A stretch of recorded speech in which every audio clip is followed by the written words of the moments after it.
Okay, so very good morning to all my dear friends. पिछले 2 दिनों में जो कुछ भी हमने किया है 5 मिनट में हम लोग रिवाइज करते हैं और उसके बाद हम लोग आगे बढ़ते हैं. देखो, सबसे पहले दिन स्वप्निल सर ने जैसे आपको बताया था, मुझे आप लोगों ने बताना है कि लॉ और एक्ट ये दोनों चीजें सेम होती है या अलग अलग होती है. तो हम जो पढ़ रहे हैं इस कोर्स में क्या पढ़ रहे हैं, एक्ट पढ़ रहे हैं या लॉ पढ़ रहे हैं.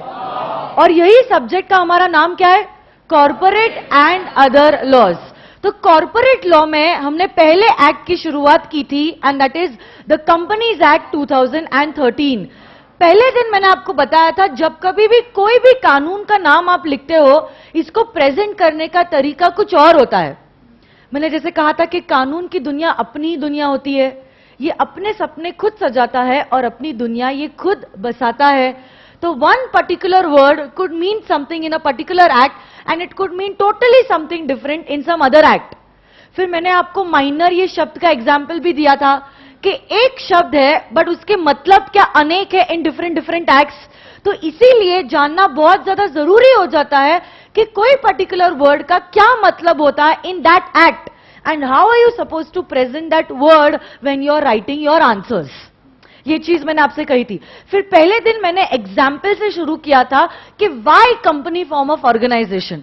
अगर हमारे पास सोल प्रोप्राइटरशिप है, पार्टनरशिप है, तो ऐसा क्या हुआ कि कंपनी फॉर्म ऑफ ऑर्गेनाइजेशन को इंट्रोड्यूस करना जरूरी हो गया. तो उसी एग्जाम्पल में मैंने आपको बताए थे लिमिटेशंस ऑफ सोल प्रोप्राइटरशिप और पार्टनरशिप.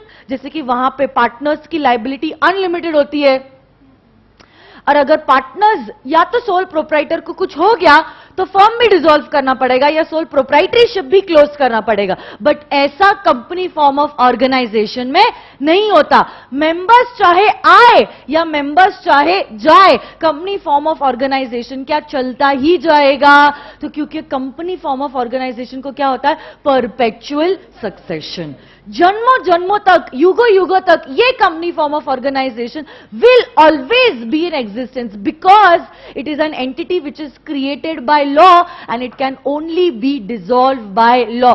कल के दिन मैंने आपको एक एग्जाम्पल भी दिया था. एक्सट्रीम केस भी क्यों ना ले लो, सारे के सारे मेंबर्स बैठे, सारे के सारे डायरेक्टर्स बैठे हैं और खत्म खेल. बट मुझे बताओ, फिर भी कंपनी फॉर्म ऑफ ऑर्गेनाइजेशन को क्या ये घटना से कुछ भी अफेक्ट होएगा? नहीं. क्योंकि क्या होता है, ऑटोमेटिकली, जैसे मैंने कहा था, पापा अगर शांत हो गए तो पापा के शेयर्स बेटे के हो जाते हैं बाय ऑपरेशन ऑफ लॉ. तो ऐसा कभी होएगा ही नहीं कि कंपनी इज मेंबरलेस और कंपनी इज डायरेक्टरलेस, क्योंकि ऑटोमेटिकली शेयर्स का ट्रांसमिशन हो जाता है और नॉमिनी को या लीगल हेयर को ये शेयर्स ट्रांसफर हो जाते हैं, ट्रांसमिट हो जाते हैं. याद है या नहीं आप लोगों को? फिर हमने किए थे कैरेक्टरिस्टिक्स ऑफ अ कंपनी. क्या आप मुझे बता सकते हो what are the characteristics of a company? Company कैसी होनी चाहिए? Very good.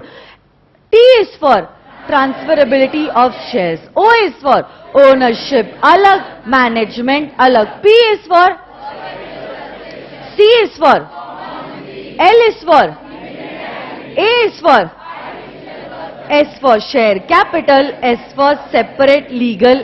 मुझे बताओ, कंपनी फॉर्म ऑफ ऑर्गेनाइजेशन के शेयर्स क्या ट्रांसफरेबल होते हैं? अगर आपकी पब्लिक कंपनी है, shares are freely transferable. But अगर प्राइवेट कंपनी है, ट्रांसफरेबल तो है but there are certain restrictions. मुझे बताओ, कंपनी फॉर्म ऑफ ऑर्गेनाइजेशन में क्या ओनरशिप अलग और मैनेजमेंट अलग? Management is in the hands of the directors and ownership is in the hands of the individual members, shareholders. हाँ या ना? बट मुझे बताओ, पार्टनरशिप के केस में या सोल प्रोप्राइटरशिप के केस में ये सोल प्रोप्राइटर या पार्टनर्स क्या ओनर्स भी होते हैं? क्या मैनेजर्स भी होते हैं? क्या वो अपने फर्म के लिए काम भी कर लेते हैं, एम्प्लॉयज भी हो जाते हैं? एंड प्लस आपने पार्टनरशिप में तो पढ़ा था, a partner is an agent for other partners. Definition ही कहती है पार्टनरशिप के that one can act for all. और अगर आपने कोई काम किया है, this act of yours will be binding on other partners and as well as the firm. मतलब आप एजेंट भी होते हो, आप ओनर भी होते हो, आप मैनेजर भी होते हो, आप एम्प्लॉय भी होते हो.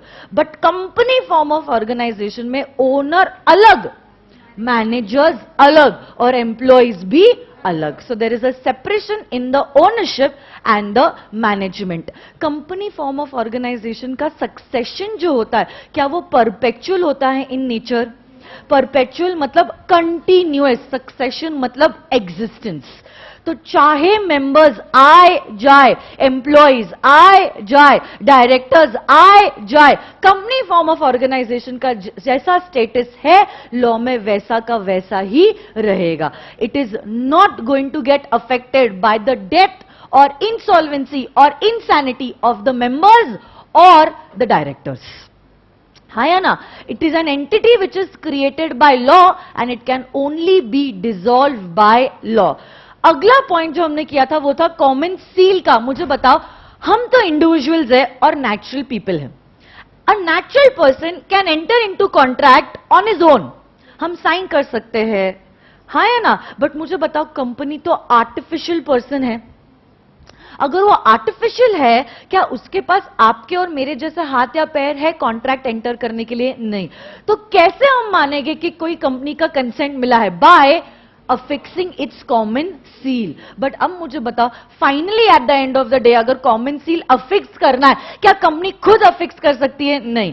इसके लिए कोई तो रिप्रेजेंट करेगा कंपनी को, जो कंपनी के बिहाफ पे सील को अफिक्स करेगा। इसीलिए 2015 में ये प्रोविजन में अमेंडमेंट लाया और लॉ मेकर्स ने कहा, अगर आपके पास कॉमन सील है तो फिर तो क्या बात है, but even if you do not have a common seal, it is still okay, any two directors can sign on behalf of the company. तो मुझे बताओ, फाइनली कंक्लूजन में एक सेंटेंस में, आज के टाइम पे कॉमन सील मैंडेटरी या ऑप्शनल? लाइबिलिटी किसकी लिमिटेड होती है? It is the liability of the members that is limited in nature. Very good. Artificial person, company natural person है या आर्टिफिशियल है? आर्टिफिशियल है या फिक्टिशियस है? क्या वो इमेजिनरी है? तो ऐसा नहीं है कि वो हमारे सिर्फ इमेजिनेशन में एग्जिस्ट करती। कानून की आंखों से देखो। क्या आपको कंपनी नजर आ रही है? Yes, it is an artificial person. Company का जो कैपिटल होता है उसको हम क्या कहते हैं? और आपको मालूम है, शेयर कैपिटल दो काइंड्स का होता है। क्या? Equity share capital and preference share capital. क्या इक्विटी क्या प्रेफरेंस डिटेल में हम लोग पढ़ने वाले हैं, बट लेटर ऑन। और लास्ट हमने जो पढ़ा था that was separate legal entity. मुझे बताओ, is a company form of organisation separate from its members? Is it separate from its directors? Yes. And is it separate from its employees? Yes. इसी के ऊपर हमने 3 केस लॉज भी कल किए थे। कुछ याद है आपको 3 केस लॉज? क्या आप मुझे बता पाओगे ये तीनों भी केस लॉज के नाम? Salomon versus Salomon and company limited case. दूसरा था Lee versus Lee air farming limited. और तीसरा था Gujdar versus the commissioner of income tax. कुछ याद है कि आपको तीनों केस लॉ में क्या हुआ था? तो यही 3 केस लॉज में कोर्ट का अंतिम डिसीजन, फैसला यही था कि मेंबर अलग होते हैं, कंपनी अलग होते हैं। ली के केस में एम्प्लॉइज अलग होता है और कंपनी अलग होते हैं, और गुजदार के केस में शेयर होल्डर मतलब मेंबर्स अलग होते हैं और कंपनी अलग होती है। Even if I hold 99% shares of Infosys Limited, I cannot say कि ये assets मेरे हैं, क्योंकि ये assets किसके हैं? Infosys Limited के खुद के हैं। क्या कंपनी अपने खुद के नाम पे कॉन्ट्रैक्ट एंटर कर सकती है? Can a company buy assets in its own name? Can it incur liabilities in its own name? Can it sue someone in its own name? Can it be sued by someone in its own name? ये सारी चीजें कल के session में हमने देखी थी, हाँ या ना? अब देखो, आगे बढ़ने के पहले मैं आपको बताना चाहती हूं कि कल जाके अगर इंस्टीट्यूट आपको कोई भी सवाल एग्जामिनेशन में पूछता है तो आपको इन सवालों का जवाब कैसे देना है। How are you suppose to present your paper in this paper of corporate and other laws? देखो, मैंने आपको पहले दिन कहा था और मैं आज भी वापस से वही चीज कहना चाहती हूं कि हमारा ये जो लॉ का पेपर है, it is not like other theory papers. ये कानून है, तो अभी उसी हिसाब से आपको प्रेजेंट करना होगा जिस हिसाब से मैं आपको बताऊंगी। देखो, मैं आपको बताती हूं, व्हाट्सएप पे I have a group of students जिन्होंने 70+ स्कोर किया है लॉ में और जिन्होंने रैंक पाया है। ओके, तो अभी जैसे कि इस अटेम्प्ट में मेरी जो रैंकर है Shreya Joshi, she scored rank 18। अभी जो परसों के दिन रिजल्ट आया ना, तो उसको भी मैंने खास पूछा था कि श्रेया क्या लॉ के पेपर में presentation plays an important role? उसने कहा हाँ। इनफैक्ट ग्रुप पे मैंने सेम सेंटेंस डाला था कि आप लोगों के हिसाब से जिन्होंने लॉ में अच्छा स्कोर किया है या जिन्होंने रैंक पाया है, ओवरऑल अच्छा स्कोर किया, मैंने उन लोगों को एक मैसेज डाला था कि आप लोगों के हिसाब से मुझे बताइए, क्योंकि मेरे स्टूडेंट्स ये चीज जानना चाहते हैं। मैंने कहा कि अगर आप लोगों को कोई चीज से फायदा हुआ है तो क्यों ना ये ज्ञान, क्यों ना ये नॉलेज इन लोगों को भी बांटा जाए, क्योंकि देखो वो लोगों ने कुछ टैक्स फॉलो किए हैं, वही टैक्स, वही गाइडेंस अगर मैं आप लोगों को दूं तो शायद आप लोगों को भी रैंक या अच्छा स्कोर आ जाए। देखो प्रॉब्लम ये होता है, everyone sitting in this class is clever. हर कोई बच्चा होशियार, अगर आप सीपीटी क्लियर हो मतलब you are clever and you are talented. But problem ये हो जाता है कि हमें कभी लाइफ में गाइडेंस मिलता ही नहीं है, तो हमें यही नहीं समझ में आता है कि हमारे वक्त को कैसे इस्तेमाल करना है और हमारे एफर्ट्स और एनर्जी को किस डायरेक्शन में पुल करना है। और फिर आप लोग जानते हो कि प्रेस्टीज पॉइंट जो है वो कितनी लुभावनी जगह है, हर रोज नए चेहरे दिखते हैं, हाँ या ना? तो प्रॉब्लम ये हो जाता, हाँ देखो ये इमोशनल हो गया बच्चा, इसकी आंखों में देखो देखो प्रॉब्लम वही हो जाता है कि हमारी एनर्जी ना गलत जगह पे खींची जाती है, गाइडेंस ही नहीं मिलता है बच्चों को कि क्या सही है और क्या गलत है। इसीलिए मैंने कल जानबूझ के उस ग्रुप में मैसेज भेजा था और पूछा था मेरे स्टूडेंट्स को कि आप लोगों के हिसाब से क्या presentation plays an important role? Every student says yes ma'am. और आपने जिस तरीके से लॉ को बोला था प्रेजेंट करने के लिए, उसी तरह से हमने लॉ के पेपर को प्रेजेंट किया, जिसके वजह से आज हमें इतने अच्छे मार्क्स मिले हैं इन दिस थ्योरेटिकल पेपर। देखो ना, श्रेया को खुद को 80 मार्क्स मिले out of 100। 80 marks is not a less score in a theory paper like law. देखो ये अकाउंट्स नहीं है या कॉस्टिंग एफएम नहीं है कि आउट ऑफ मार्क्स मिल जाते हैं। इट्स अ लॉ पेपर, और वो भी लॉ का पेपर इज वेरी रिजिड, क्योंकि अगर लॉ मेकर ने बोला a plus B is equal to C, मतलब कहानी खत्म, मतलब a plus B is equal to C. हम ये भी नहीं कह सकते that b is equal to C minus A. तो ये लॉजिक आप अप्लाई कर ही नहीं सकते हो when you are writing your paper of law. कल ही मैंने आपको कहा जैसे कि अगर कोरम प्रेजेंट नहीं होता है, मीटिंग अडजर्न हो जाती है। आप ये नहीं लिख सकते हो कि मीटिंग पोस्टपोन हो जाती है। वैसे ही कुछ बच्चे क्या करते हैं, ऐसे लिखते हैं द कंपनीज एक्ट सेज, मतलब क्या कंपनीज एक्ट आपके कानों में आके कुछ गूंज के गया क्या, कुछ बोल के गया क्या? तो ये सही तरीका नहीं है लॉ को प्रेजेंट करने का। आपको लिखना पड़ेगा according to the provision of the companies act 2013। ये नहीं कह सकते the companies act says. So you have to be very careful. Negligent आप नहीं हो सकते जब आप लॉ, आपको समझ रहा है मैं क्या कह रही हूं? देखो एक इससे ही समझ में आ जाती है कि बच्चे का क्या प्रिपरेशन है। द कंपनीज एक्ट से कहता है पूरा कचरा हो जाता अपनी इज्जत का, ऐसा ही हो जाता ना। आप खुद सोचो, मैं आपकी क्लाइंट हूं, मैं आपके पास आई हूं, मैं कह रही हूं कि कंपनीज एक्ट इनकॉर्पोरेट करना, प्रोसीजर बताओ, बोलते हो कंपनीज एक्ट ये बोलता है। बोलता है मतलब क्या बेटा, आपके पास आया है और बोला है क्या? आपको बोलना पड़ेगा ना। You are to be professional, so you have to behave like a professional. वो डिसेंसी, वो प्रोफेशनलिज्म, वो ड्यू केयर अब आपके खून में आना चाहिए, आपके जहर में होना चाहिए। बस हर मोमेंट पे वही चीज होनी चाहिए। इसीलिए मैं क्या चाहती हूं कि आज के दिन पे, आज 3rd लेक्चर है, मैं चाहती हूं, मुझे पता है अभी अभी आप सीपीटी क्लियर हुए हो, अभी तो अब आपने अपने आप को संभाला भी नहीं है, बट फिर भी मैं आज के सेशन में जानबूझ के ये बताना चाहती हूं how are you suppose to present the paper, because आज के बाद अब आपके जितने भी सेशंस रहेंगे एंड तक, जब कभी भी मैं क्वेश्चन बैंक हाथ में लूंगी और आप लोगों के साथ पास्ट एग्जामिनेशन पेपर्स या क्वेश्चंस डिस्कस करूंगी, आपके बैक ऑफ द माइंड चलना चाहिए कि मैम आंसर को ऐसे प्रेजेंट करना है, पहले ये लिखना है, फिर वो लिखना है, फिर ये डायरेक्शन होना चाहिए और फिर फाइनली कंक्लूजन होना चाहिए। ताकि देखो एंड में भी मैं बता सकती हूं कोई प्रॉब्लम नहीं है, बट एंड में क्या हो जाएगा, फिर आपको उतनी प्रैक्टिस नहीं मिलेगी। आज जब मेरा सेशन का 3rd डे है, I know if I tell you all this right now, जितने भी क्वेश्चंस हम सॉल्व करेंगे, 1000 क्वेश्चंस हम सॉल्व करेंगे, पिछले 10 पेपर्स हम सॉल्व करने वाले, हर एक क्वेश्चन जब हम देखेंगे हम उसी तरह से प्रेजेंट करेंगे जिस तरह से आज मैं आपको बोल रही हूं, ताकि आपका जो नजरिया रहेगा क्वेश्चंस को देखने की तरफ वो टोटली अलग रहेगा। It will be far far above as compare to other students जो देश भर में अब इस सब्जेक्ट को पढ़ रहे हैं। तो आपका प्रिपरेशन ना स्टडी लीव से शुरू नहीं होगा, आपका प्रिपरेशन आज ही के दिन से शुरू हो जाएगा, ताकि जब आप स्टडी लीव के लिए जाओगे ना, आपको ज्यादा समय मिलेगा दूसरे सब्जेक्ट के ऊपर फोकस करने के लिए। सर ने देखो जैसे पहले दिन कहा था, अगर आप 40 के लिए एम कर रहे हो, please my class is not the class in which you are suppose to come. आप घर पे ही पढ़ लो, आपको 40 तो ऐसे मिल जाएंगे। इस क्लास में अगर आप बैठे हो, इस क्लास में अगर आपने एंट्री ली है, तो आपकी थिंकिंग यही होनी चाहिए कि मैं एग्जामिशन इस पेपर में कैसे लाऊं। देखो आपके ग्रुप 1 में 4 पेपर्स है, अकाउंट्स, फिर ये लॉ है, फिर कॉस्टिंग है और टैक्स है। अगर आप देखोगे ये चारों पेपर्स में सबसे इजीएस्ट पेपर जो है दैट विल बी लॉ, जो आपके दूसरे पेपर्स को पुल करेगा। पासिंग स्कीम कैसी है आपको पता है? 40 40 40 40 individually you have to get and in aggregate in total you have to score 50%।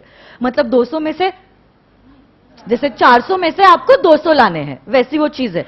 तो अब देखो अकाउंट्स, आप तो चार्टर्ड अकाउंटेंट बनने वाले हो, मतलब you are suppose to be a professional in accountancy, मतलब आपका knowledge has to be at expertise level accounts में। फिर लॉ का पेपर है। कॉस्टिंग मैम कभी समझा ही नहीं है कॉस्टिंग में क्या लिखा है। जैसे मैथ्स होता है ना सीपीटी लेवल में, वैसा ही कॉस्टिंग है इंटरमीडिएट के लेवल पे। और लास्ट जो आपका पेपर है वो है taxation. Taxation is suppose to be very complicated, बहुत छोटी छोटी चीजें टैक्सेशन में आई है, और प्लस टैक्सेशन का paper is also very vast. आप देखोगे डायरेक्ट और इनडायरेक्ट टैक्सेशन दोनों का कॉम्बिनेशन है आपके पेपर 4 में। It is very vast and plus direct tax is also very complicated. तो अगर आप देखोगे ग्रुप 1 में एक ही पेपर है जो आपकी जिंदगी को संवार सकता है, एंड दैट इज लॉ का पेपर। ये मैं इसीलिए नहीं कह रही हूं क्योंकि ये मेरा सब्जेक्ट है, आप जनरली किसी को भी पूछ लो, अभी रिजल्ट आया है, आप आपके सीनियर्स को पूछ लो, क्योंकि मैं आपको बताती हूं लॉ वो पेपर कभी होता ही नहीं है जिसके ऊपर इंस्टीट्यूट कैच रखती है, और इंस्टीट्यूट इंटरेस्टेड है भी नहीं। क्यों नहीं है? Because law is not your core subject. Law किनका कोर सब्जेक्ट है? जो एलएलबी कर रहे हैं, जो कंपनी सेक्रेटरी का कोर्स कर रहे हैं, उनके लिए लॉ का कोर सब्जेक्ट है। But yes, law is playing a very important role in your life as a chartered accountant. क्यों? क्योंकि आप लोग तो ऑडिट करने वाले हो। एज एन ऑडिटर आपको तो ये देखना होता है कि सारी चीजें जो यहां पे लिखी है वो सही है या गलत है, और शेयर होल्डर्स को बोलना होता है। एज एन ऑडिटर मालूम है ना आपकी ड्यूटी क्या है? देखो कंपनी फॉर्म ऑफ ऑर्गेनाइजेशन में वही तो बात है, ownership is separated from management. मतलब आप मालिक हो कंपनी के, आप ओनर हो कंपनी के, बट फिर भी आपको कोई भी अधिकार नहीं है डे टू डे एक्टिविटीज में इंटरफियर करने का। अब आप सोचो, पैसा आपने मुझे दिया है, आपके पैसों से मैं खेल रही हूं, बट फिर भी आपको एक अधिकार भी नहीं है इंटरफियर करने का कि साल भर कंपनी में हुआ क्या है। तो एटलीस्ट आपको यह तो पता होना चाहिए कि जो कुछ भी मैं आपके पैसों से कर रही हूं वो सही हो रहा है या गलत। उसके लिए हमने एक इंडिपेंडेंट बॉडी को अपॉइंट किया है, और उन्हीं को कहा जाता है ऑडिटर्स, जो आप रहोगे। और आप कहोगे एज एन ऑडिटर आपकी कंपनी के ओनर्स को कि हे ओनर देखो, मैंने ये कंपनी को जांचा है, देखा है, चेक किया है, वाउच किया है, वेरीफाई किया है, और डायरेक्टर्स जो भी कह रहे हैं कि उन्होंने साल भर किया है वो सच में किया है। आप विश्वास कर सकते हो ये बैलेंस शीट पे और ये प्रॉफिट एंड लॉस अकाउंट पे जो ले डाउन हुई है। बट देखो, आप ऑडिट कब करोगे, आप चेक कब करोगे? जब आपको खुद को पता है कि लॉ क्या है। आपको ही नहीं पता लॉ में क्या लिखा है, आप कौन आ गए बोलने वाले कि क्या सही क्या गलत? सही या गलत तो आप तब बोलोगे जब आपको खुद को पता है ना। इसलिए law plays a very important role in your life, but it is not your core subject. इसीलिए इंस्टीट्यूट कभी भी लॉ के पेपर में कैच नहीं रखता है। समझ रहे हो क्या? यूजुअली लॉ के पेपर में इतना कुछ ऐसा क्वेश्चन कभी नहीं आएगा जो आप बोल रहे हो कि अरे बाप रे ये क्या हो गया, ये तो कभी सुना नहीं, ये तो कभी देखा नहीं मैंने, ऐसा कभी नहीं होने वाला है। बट हां, अकाउंट्स के पेपर में ऐसा जरूर हो सकता है, टैक्स के पेपर में जरूर हो सकता है, और कॉस्टिंग के पेपर में तो होता ही है। तो बच्चा कौन सा पेपर ग्रुप 1 में? It is only law, which is not only going to help you pass this group but is also going to help you clear intermediate का पेपर। क्योंकि देखो, अगर आप 60 प्लस मार्क्स स्कोर कर रहे हो लॉ के पेपर में, क्या हो जाएगा, आपके जो वीकर सेक्शंस है, जैसे कि किसी बच्चे का वीकर सेक्शन अकाउंट्स होता है, किसी का टैक्स होता है, it will also be able to pull that paper. समझ रहे हो क्या? आप हर एक पेपर में एक्सपर्ट नहीं हो सकते, ये बात आप समझ लो। आपको 4 पेपर्स है, आप ये एक्सपेक्ट कभी मत करना सब पेपर्स मेरे फेवरेट पेपर्स है, ऐसा कभी नहीं होगा और होगा भी नहीं।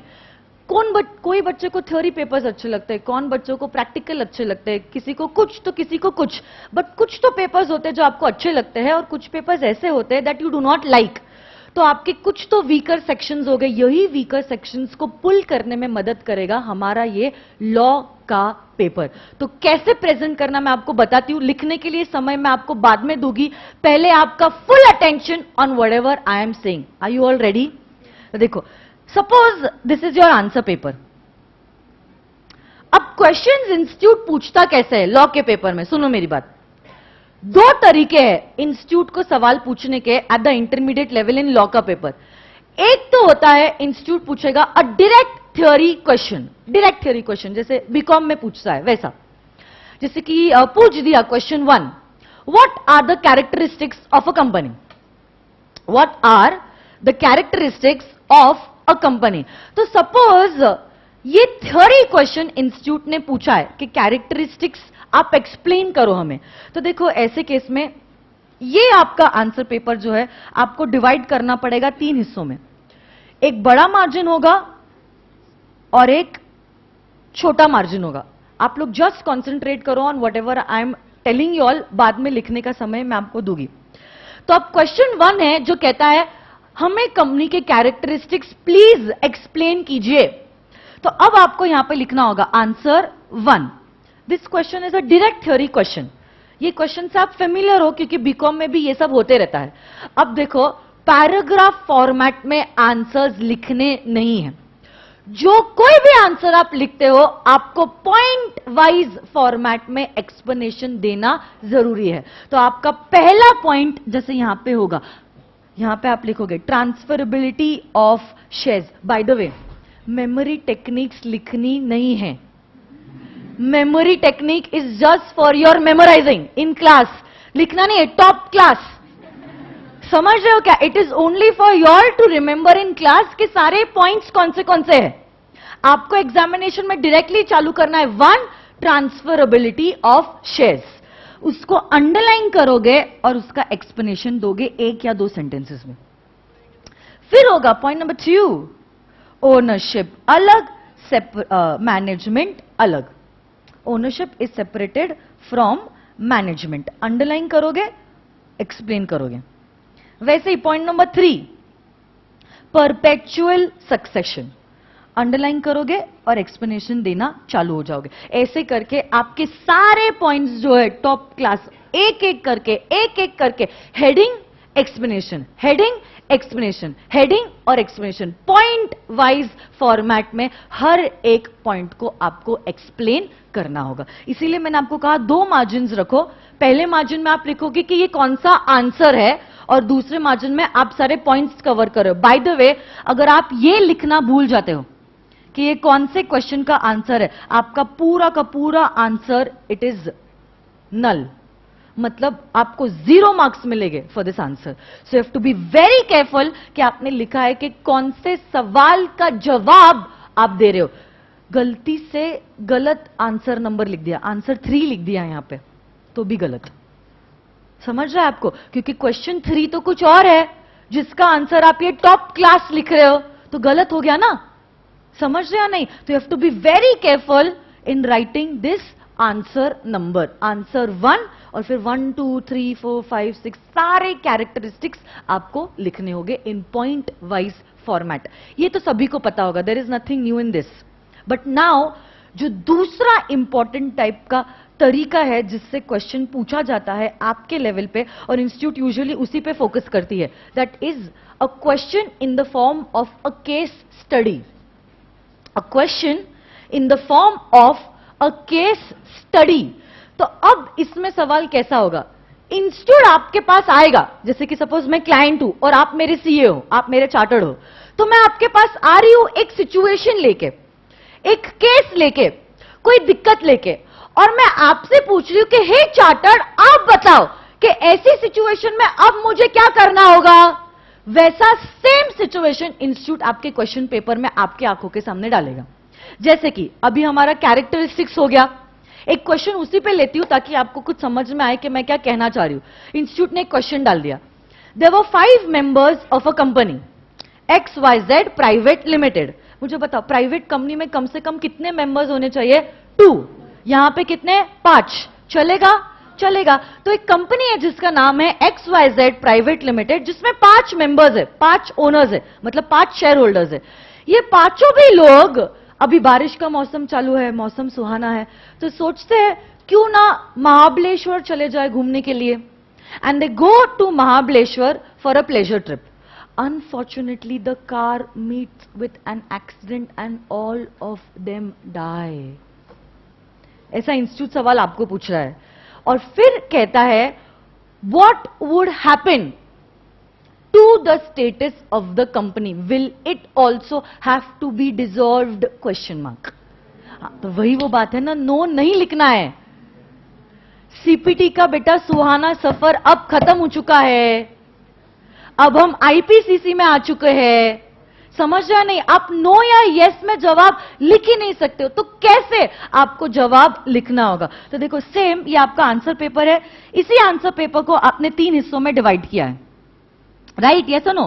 अब आप क्या करोगे, ऐसे केस स्टडी के रूप में जब कभी भी इंस्टीट्यूट आपको सवाल पूछता है, your answer has to be divided in 4 parts. How many parts? 4 parts. Suppose this is answer 2। सबसे पहला पार्ट होगा फैक्ट्स। फैक्ट्स में आप क्या बोलते हो? फैक्ट्स में आप बोलते हो कि इंस्टीट्यूट ने क्वेश्चन में दिया क्या है। देखो, फैक्ट्स लिखना क्यों जरूरी होता है मुझे आपको बताने दो। जैसे कि आज सैटरडे नाइट है, से फॉर एग्जांपल, अब आप सोचते हो चलो सैटरडे नाइट जाते हैं एफसी रोड, तो अब आप अब आपको मालूम है आपको एफसी रोड जाना है, so you can start going to FC road. आपको यही नहीं पता है आपको जाना कहां है, can you start walking aimlessly? बोलो ना, मैं पूछ रही हूं बेटा कहां जाना है? बस मैम जाना है। भाई बेटा जाना क्या? बोला ना मैम जाना है। करना क्या? बस जाना है, तब डिसाइड करो। अरे बेटा कहां जाना है? मैम बोला ना जाना है। अरे जाना कहां है वो तो पता होना चाहिए ना। You can't start walking aimlessly. You should know where you want to go. when you know that where you want to go, then can you start walking. वैसी वो चीज है, आपको ये तो पता होना चाहिए ना कि सिचुएशन में हुआ क्या है, तब आप सोल्यूशन दोगे ना। यही नहीं समझा कि सिचुएशन में क्या हुआ तो सोल्यूशन क्या दोगे। तो ये पहला पॉइंट जो है वो एग्जामिनर को बताता है कि हे एग्जामिनर, मुझे पता है कि आपने क्या सवाल पूछा।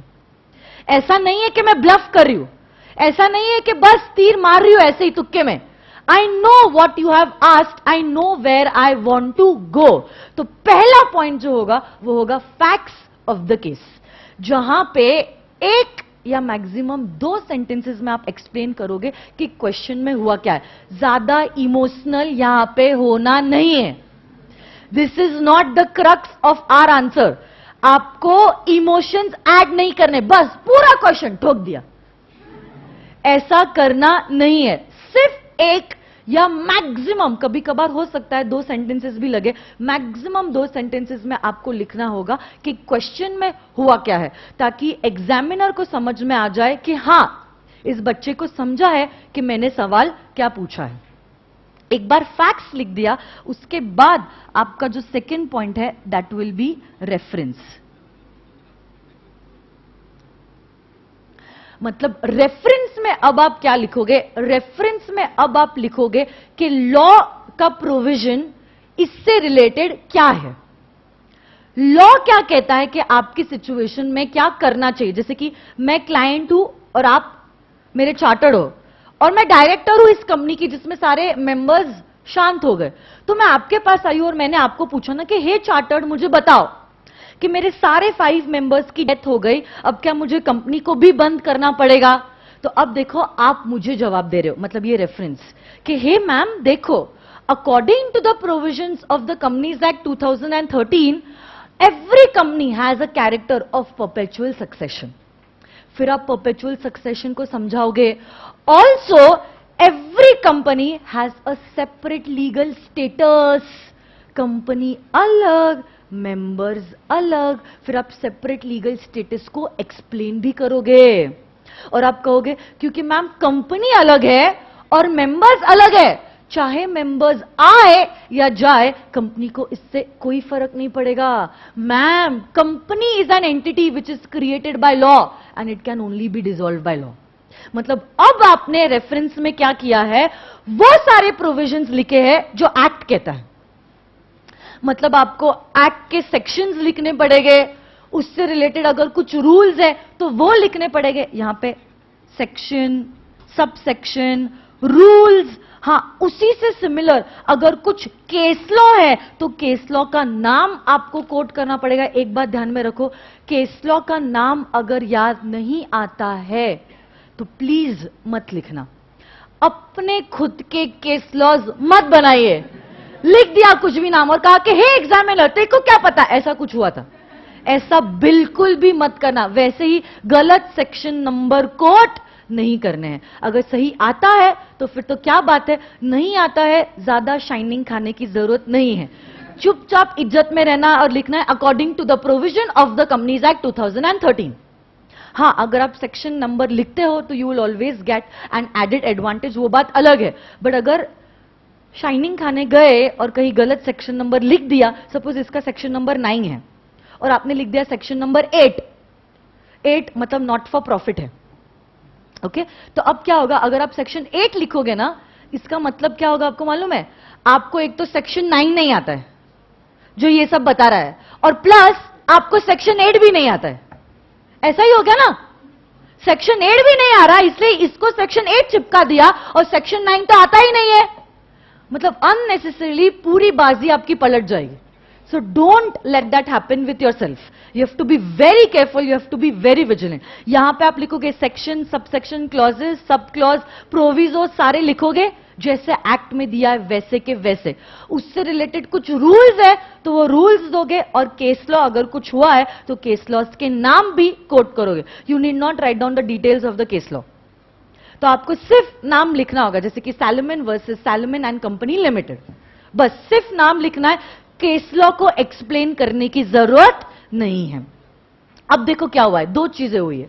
एक तो आपने ये समझ लिया कि क्वेश्चन में क्या हुआ है, दूसरा आपने एग्जामिनर को बता दिया है कि लॉ का प्रोविजन क्या है। बट इससे अभी तक मुझे मेरा आंसर नहीं मिला है। आपने तो मुझे सिर्फ ये बताया है कि लॉ में क्या लिखा है। अब आपको क्या करना पड़ेगा, the main point of our answer is this point 3 and that is analysis. Analysis में आप क्या करते हो, ये जो आपने प्रोविजन बताया है इस प्रोविजन को अब आप अप्लाई करोगे इन माय केस। मतलब अब आप बोलोगे कि हे मैम देखो, आपके केस में भी 5 मेंबर्स थे जिनकी डेथ हो गई, but because of perpetual succession the company will not lose its existence. All these shares which belong to these members will automatically by operation of law get transmitted to their legal heir or to their nominee, and thus their legal heir or nominee will now become the members of your company. So ma'am finally आप कहोगे point number 4 में, because of the reason stated above we may conclude that the company need not be dissolved and this incident did not affect the status of XYZ private limited. तो conclusion भी आपको एक या दो sentences में कहना होगा डिपेंडिंग अपॉन कि क्वेश्चन क्या पूछा गया है। तो जो क्वेश्चन पूछा गया है उसी के लाइन पे आपको सोल्यूशन लिखना होगा। Getting it or no? और देखो मैं आपको एक चीज कहना चाहती हूं, your handwriting should at least be acceptable.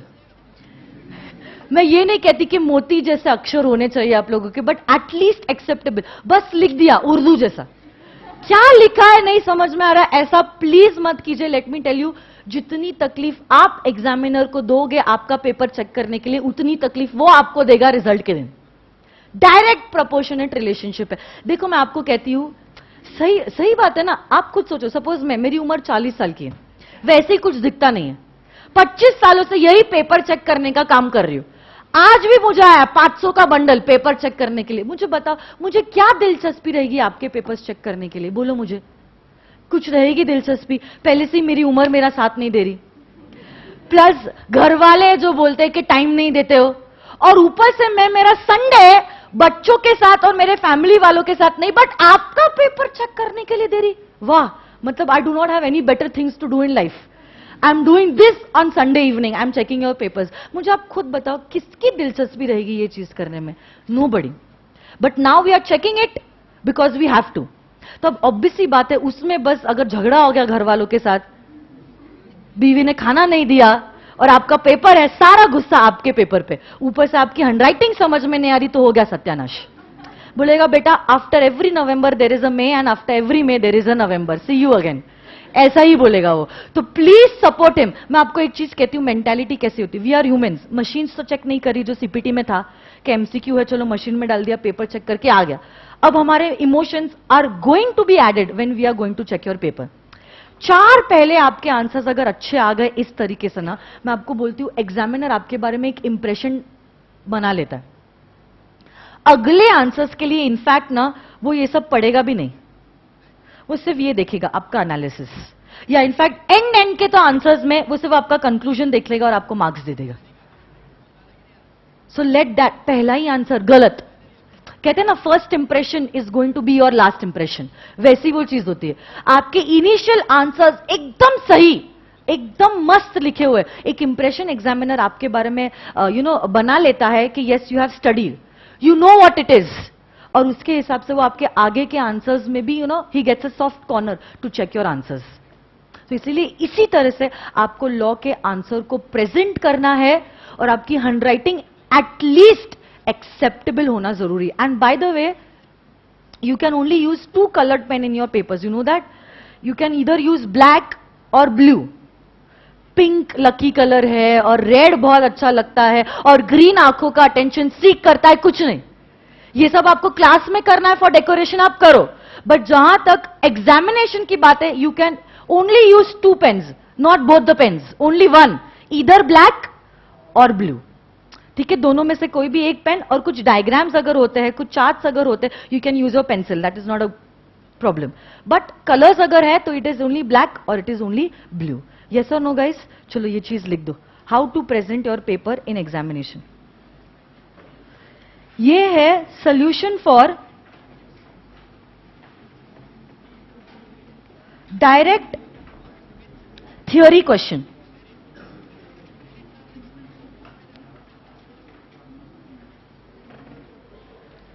तो याद रखना, पॉइंट वाइज फॉर्मेट में आंसर प्रेजेंट करना है, हो सके तो पॉइंट्स को हेडिंग भी देना है। पैराग्राफ्स में जवाब नहीं देने हैं। How to present your answers in law paper.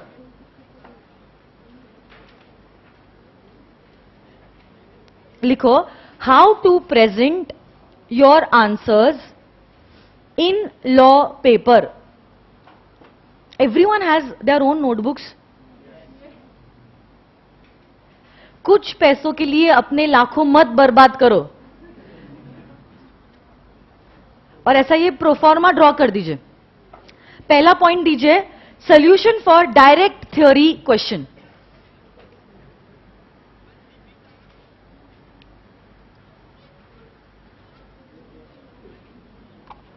बातें करने के लिए समय नहीं दिया है।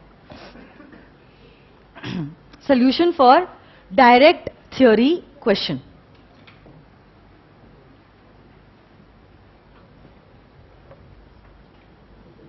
वर्चुअल स्टूडेंट्स, आपको भी लिखना है, देख रही हूं मैं आपको। लिखा? लिखा क्या? ऐसा ड्रॉ किया, 2 मार्जिन। चलो चलो, write down fast fast and not slow, slow slow.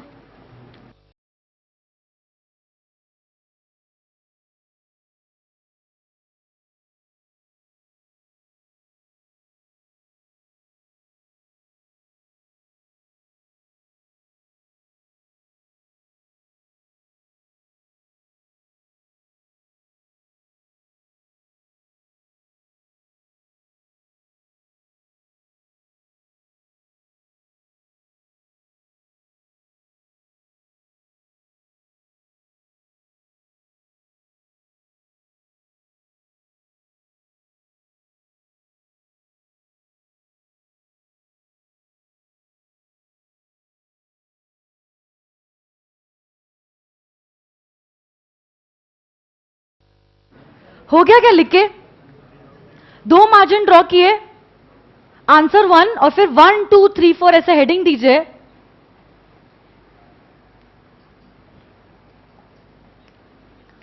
आगे बढ़ू, ये हो गया ना। दूसरा लिखो point number B, solution for questions asked by way of a case study. Solution for what? Pitch pitch, no pitch pitch. नहीं हुआ है क्या लिख के? क्या कर रहे हैं आप लोग? मतलब कितना लिख रहे हैं आप? आंसर ही लिख रहे? आगे लू, पॉइंट बी लिखो, solution for questions asked by way of a case study. हे हो हो। Solution for questions asked by way of a case study.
हो गया?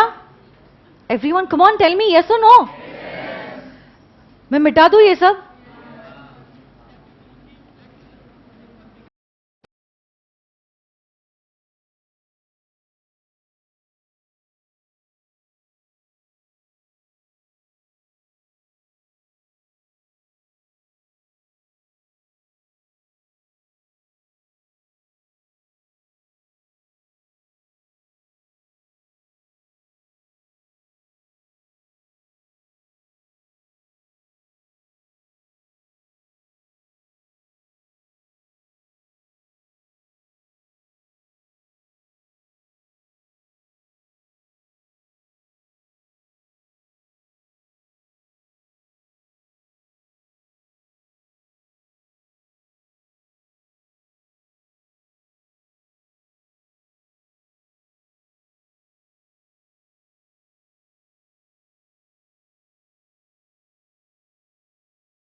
देखो चैप्टर 1 में अभी भी कुछ प्रोविजंस है जो मैंने नहीं सिखाया है। जैसे कि आप देखोगे कॉर्पोरेट व्हील, आपके पास आपके नोट्स है, हैंडआउट्स है, कुछ एक टॉपिक है जैसे कि कॉर्पोरेट व्हील है, कुछ इलीगल एसोसिएशन है, कुछ टॉपिक्स है जो मैंने अभी भी पढ़ाई नहीं है और मैं अभी पढ़ाने वाली भी नहीं हूं। I will teach these topics एकदम एंड में, जब आपके सारे के सारे कंपनीज एक्ट से रिलेटेड प्रोविजन सिखा के हो जाते हैं।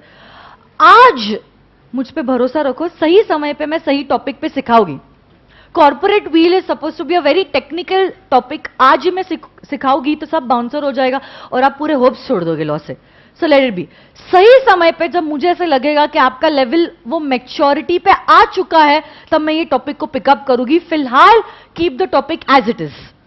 अभी तक हमने चैप्टर 1 में एक ही चीज पढ़ी है and that is the characteristics of a company. Last बार हम रिवाइज करेंगे और उसके बाद we are starting with chapter number 2 relating to kinds of companies. Last time, come on, everyone has to say with me, this revision is for you, not for me. Come on, tell me, what are the characteristics of a company? Come on, tell me. Top class. T is for? O is for ownership, alag. Management, alag. P is for perpetual success. C is for? L is for? A is for? S for share capital. S बता सकते हो 3 case laws के नाम जो मैंने करे हैं in separate legal entity? Come on. Lee versus and Guzdar versus the commissioner of income tax. देखो जो आपका चैप्टर नंबर 2 है, it is just a brief introduction about what kind of companies are there. Companies act में आखिर क्या क्या type की तरह कंपनीज होती है और कौन सी type of companies you can get incorporated for your self. Basically it's a brief introduction about the kinds, the types of companies. क्योंकि देखो चैप्टर 3 से मेरा चालू हो जाता है एक्चुअल कोर कंपनीज एक्ट, तो तब अब मैं वापस से बेसिक्स में नहीं आने वाली हूं, मैं डायरेक्टली कहने वाली हूं प्राइवेट कंपनी तो ये सब फॉलो करना है, पब्लिक कंपनी तो ये सब फॉलो करना है। ये सेक्शन गवर्नमेंट कंपनीज को एप्लीकेबल नहीं है। ये सेक्शन जो है उसके लिए not for profit companies are exempted. मैं डायरेक्टली ऐसी चीज कहूंगी। तो अब ये सारे मतलब देखो अभी से मेरे को और 3 दिन लगेंगे काइंड्स ऑफ कंपनीज ये चैप्टर 2 कंप्लीट करने को। उसके बाद मतलब शायद से कमिंग वीक से मेरा एक्चुअल कंपनीज एक्ट सिखाना आपको चालू हो जाएगा। बट अब जब मैं कंपनीज एक्ट सिखाऊंगी ना, आपका ये फर्स्ट हफ्ते के सारे सेशंस जो है, all these are the basics of companies act.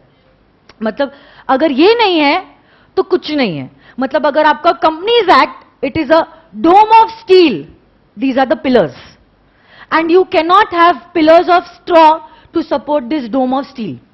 आपके पिलर्स में भी इतनी ताकत होनी है, इतनी मजबूती होनी है ताकि वो ये डोम को सपोर्ट कर पाए। और यही हमारे फर्स्ट इनिशियल 7 डेज के जो लेक्चर्स है are the basic lectures of companies act. ये अगर आपके पक्के नहीं है, आप समझ लो आपका पूरा का पूरा कंपनीज एक्ट ही कच्चा रहने वाला है।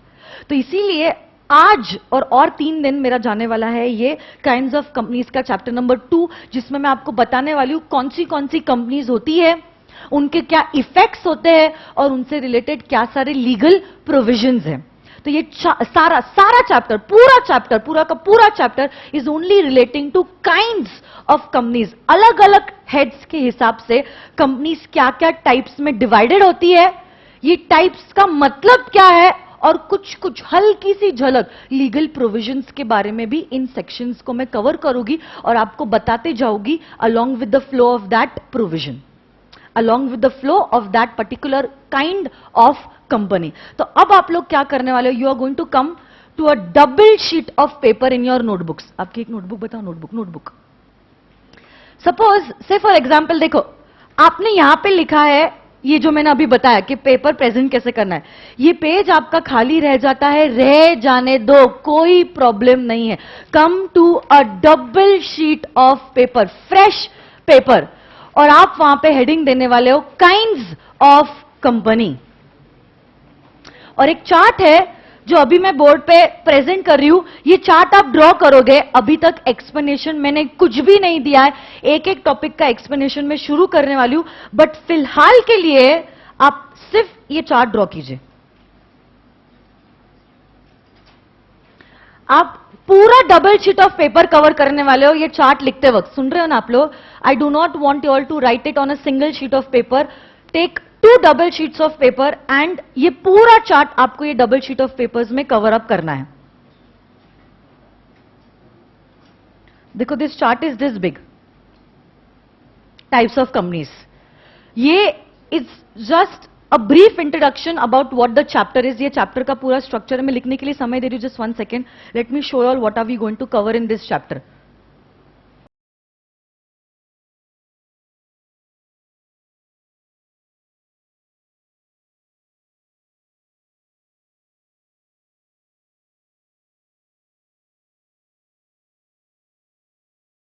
On the basis of control. आपको दिखाई दे रहा है क्या?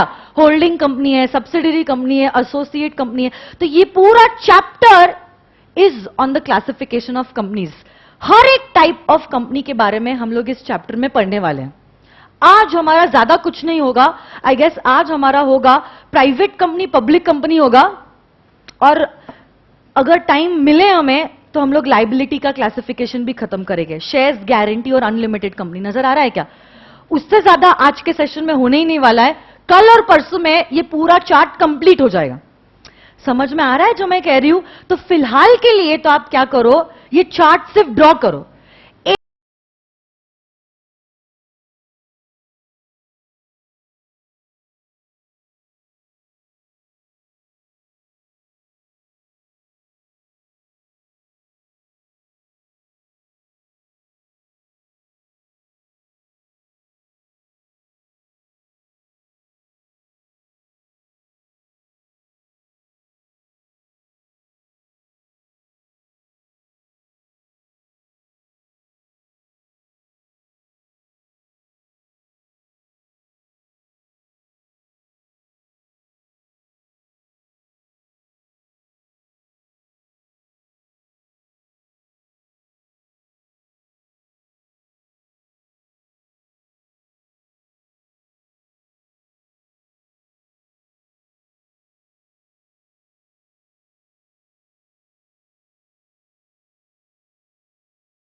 अगला टॉपिक शुरू करें, ठीक है? See, I am such a good teacher, say thank you to मी.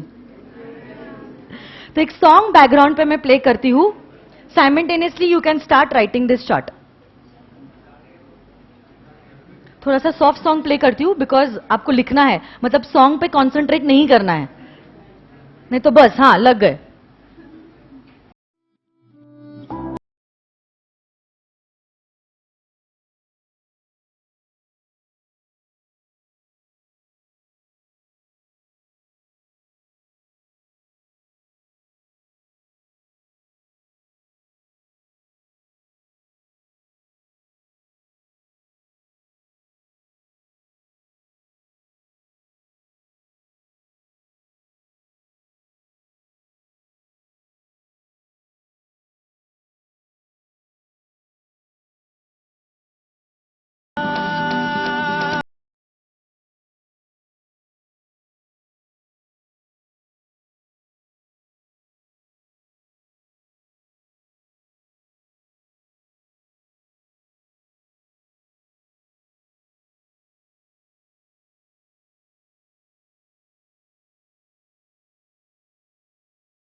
कि इस लॉ का साइटेशन कैसा होता है ना, वो मैं कल बताऊंगी आपको।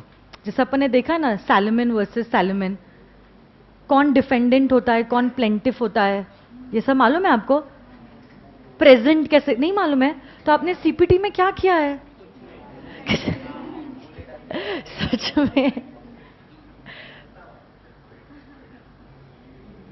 चलो बस हो गया, अब और समय नहीं दे सकती। बाद में आपके फ्रेंड की बुक में से लिख लेना। चलो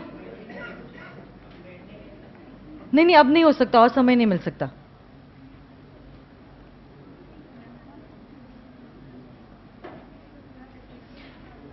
ओके सुनो मेरी बात, एवरीवन प्लीज पे अटेंशन। देखो ऑन द बेसिस ऑफ, सुनो ना मेरी बात, on the basis everyone now please pay attention and fully concentrate on whatever I am saying. सब अपने पेन वेन बुक सब क्लोज कर दो, सिर्फ ध्यान दो on whatever I am saying. On the basis of membership companies are divided into two types. Amar आवाज थोड़ी सी कम करना, कम कर थोड़ी सी आवाज। On the basis of membership companies are divided into two types. A company can either be a private company or it could be a public company.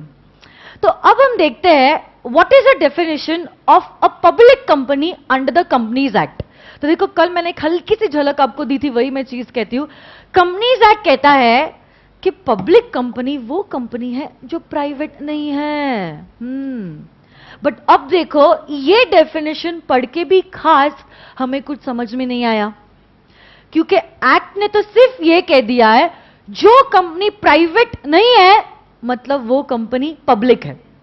तो मतलब अगर मुझे ये जानना है कि पब्लिक कंपनी क्या है, पहले मुझे ये जानना पड़ेगा कि प्राइवेट क्या है।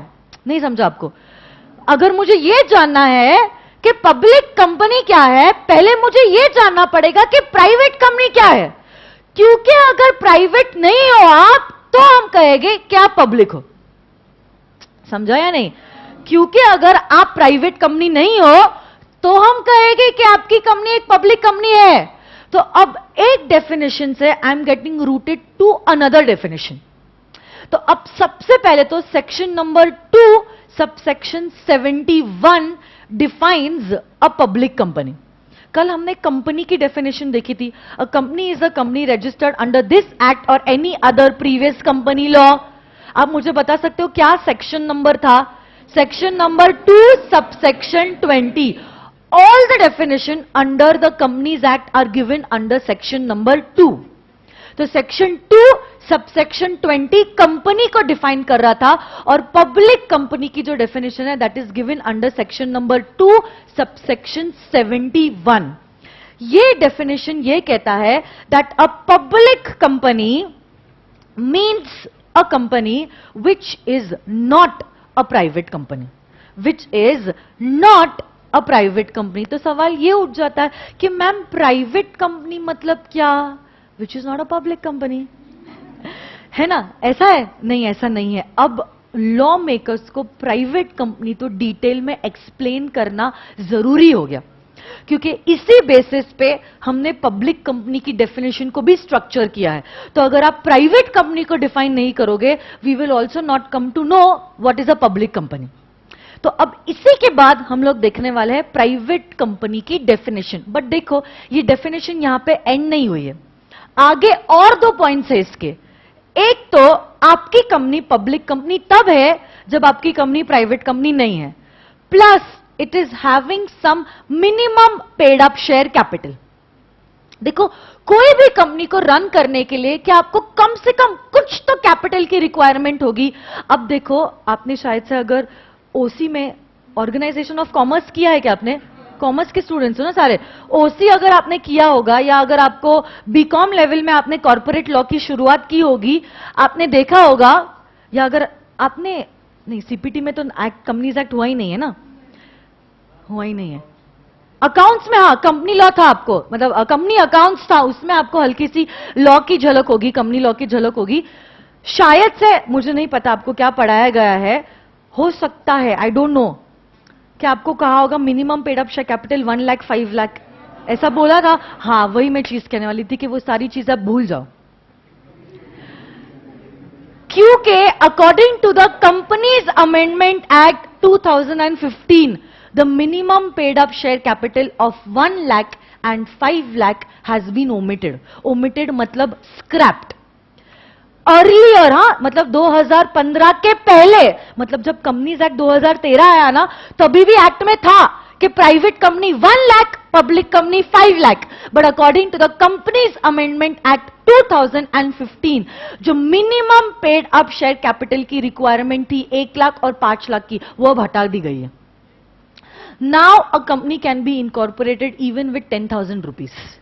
वो आपका डिसीजन है कि आपको कितना कैपिटल चाहिए बिजनेस रन करने के लिए. वो 10,000 भी हो सकता है या वो 10 लाख भी हो सकता है. वो तो डिसीजन आप लोगे ना कि आपको क्या धंधा करना और कितने पैसे लग रहे हैं.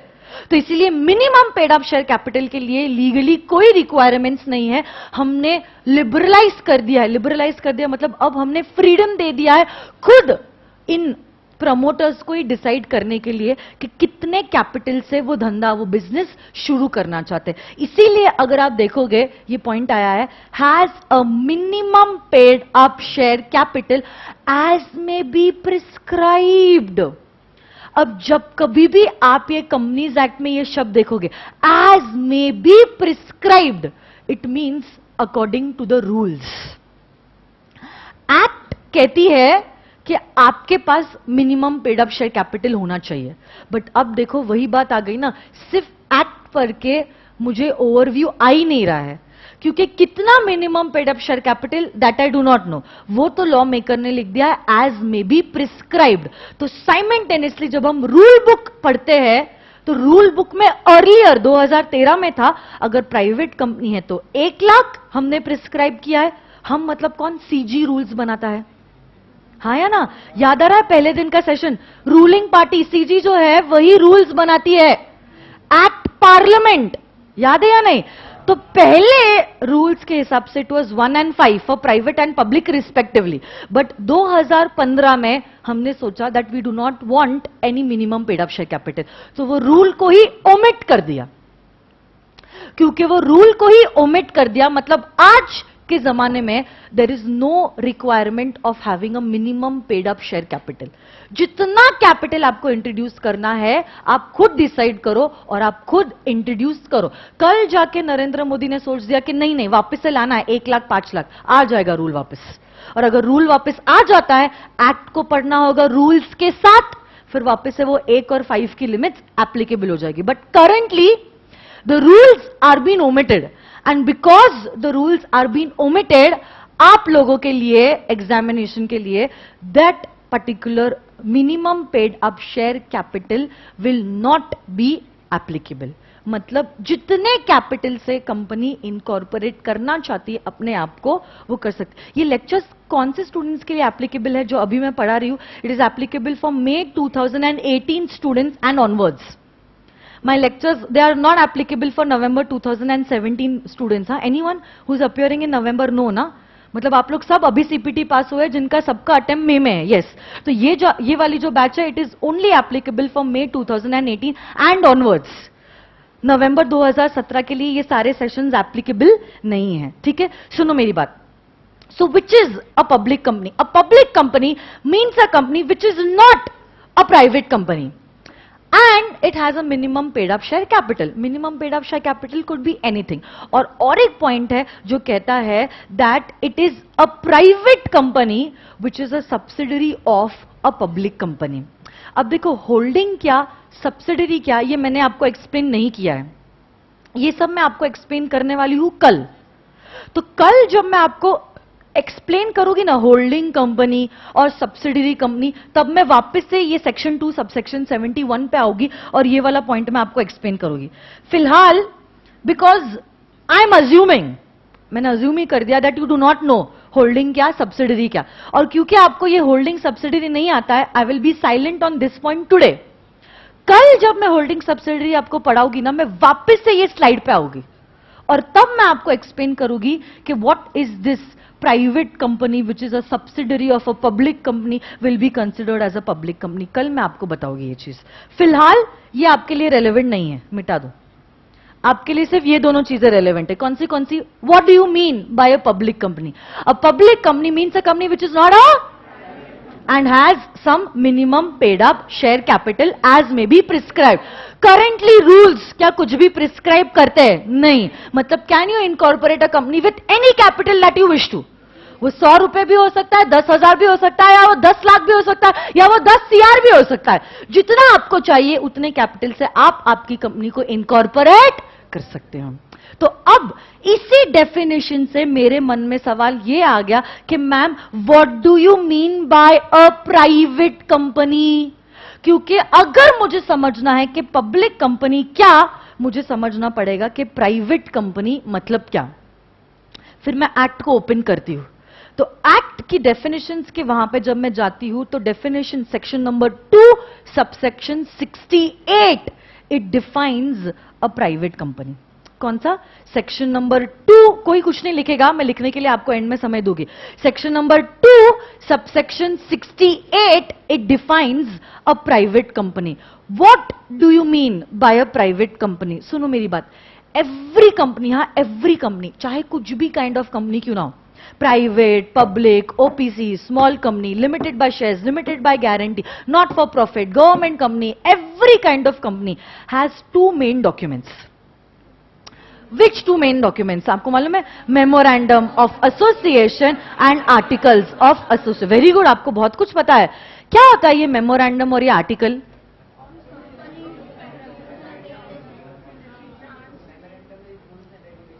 नो बेटा, उल्टा बोल रहे हो आप.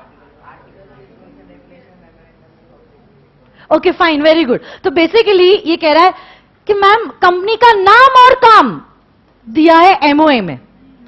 एमओए मतलब memorandum of association. What you want to do, क्यों आखिर आपने कंपनी इनकॉर्पोरेट किया, ऑब्जेक्टिव क्या है कंपनी का, वो कहां लिखा है? Memorandum of association. सिर्फ ये बात जान लो, नाम और काम कहां लिखा है?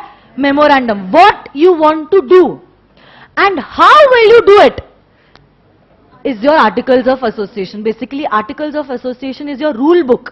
आप समझो ये क्लास है, इतने स्टूडेंट्स यहां पे बैठे हैं, बट अब देखो फिर भी क्या डिसिप्लिन होना जरूरी है. क्योंकि अगर डिसिप्लिन नहीं होगा केओस हो जाएगा. और 70 डेज की बैच चलेगी 365 डेज. बराबर है ना? तो डिसिप्लिन होना जरूरी है क्योंकि हम सबके टाइम कमिटमेंट्स हैं. आप लोगों का अटेम्प्ट है, मेरे कुछ और कमिटमेंट्स है. सबके टाइम को रिस्पेक्ट करने के लिए we have to honour each other and we have to behave in a discipline manner. अब सोचो यहां पे तो कुछ 100 लोगों की बात है. कंपनी फॉर्म ऑफ ऑर्गेनाइजेशन में हजारों, कभी कभार तो लाखों शेयर होल्डर्स होते हैं, हजारों में एम्प्लॉयज होते हैं. तो अब मुझे बताओ क्या वहां पे डिसिप्लिन होना जरूरी है? तो अभी सभी लोगों के बिहेवियर को कंट्रोल करने के लिए डिसिप्लिन होना जरूरी होता है ताकि केओस ना हो. तो उसी के लिए हम लोग बनाते हैं कंपनी की रूल बुक. और यही रूल बुक को लीगली कहा जाता है as the articles of association. Memorandum और आर्टिकल से रिलेटेड हमारा कंप्लीट चैप्टर नंबर 4 है, जहां पे हम लोग 10 दिन एमओए और एओए के बारे में ही पढ़ने वाले हैं. तो इतने डिटेल में मैं आज नहीं जाऊंगी. आज ये टॉपिक पढ़ाने के लिए जितनी हल्की झलक चाहिए मैं आपको बता देती हूं.